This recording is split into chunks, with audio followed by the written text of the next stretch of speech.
Hi. ඔයා දන්නවද මේ ලෝකේ සමහරක් මිනිස්සු ඉන්නවා ඒ අය බින්ද වටන්න බෑ. ඔව්. බින්ද වටන්න තියා හිතන්නවත් බෑ. මේ අය වඳුර ගන්න හරි ලේසි. මේ අය තනියෙන් කඩේකට ගිහිල්ලා කොෆි ෂොප් එකකට ගිහිල්ලා කන්න බොන්න බය නැහැ. තනිකමට පොඩ්ඩක්වත් බය නැහැ. යාළුවෝ තමන්ව දාලා යනවට. තමන් ආදරය කරන මිනිස්සු තමන්ගෙන් ඈත් වෙනවට. මේ අය බය නැහැ. ඒ වගේම ජොබ් එකෙන් රිජෙක්ට් වෙනවට, බිස්නස් එක ෆේල් වෙනවට. මේ අය ඒ දේවල් ගණන් ගන්නවත් නැහැ.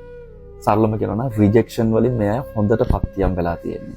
එහෙම පත්තියම් උනේ තමන්ගේ අතීත කතාව ඇතුළත තිබෙන්න පුළුවන් හැම බිඳ වැටීමකටම මේ අය ලක් වෙලා තියෙනවා. ආදරය කරන අය දාලා ගිහිල්ලා යාළුවෝ බිට්‍රේඩ් වෙලා, එතනින් එහාට ගිහිල්ලා බිස්නස් ෆේල් වෙලා, ජොබ් වලින් රිජෙක්ට් වෙලා. මේ අය සරලවම කියනවා නම් අපායේ ඉඳන් ආව මිනිස්සු.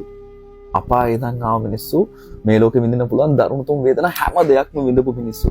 ඉතින් සරලවම මේ අය දන්නවා තමන්ගේ පේන් එක කොහොමද පවර් එක බවට පත් කරන්න කියලා. ඔව්. පේන් එක පවර් එක බවට පත් කරන්න පුළුවන්. මේ වගේ අපායේ ඉඳන් ආව මිනිස්සෙක් ඔයා බිඳවට්ටන්න හදනවා නම්, ඒ කෙනාට රිද්දන්න හදනවා නම්, බොරුවට ඔයාගේ වෙලාව ශ්‍රමය නාස්ති කරන්න එපා. මොකද මේ අය බිඳවට්ටනවා කියන්නේ කරන්න පුළුවන් වැඩක් නෙවෙයි, කරන්න බැරි වැඩක්. ගිහින් එන්න.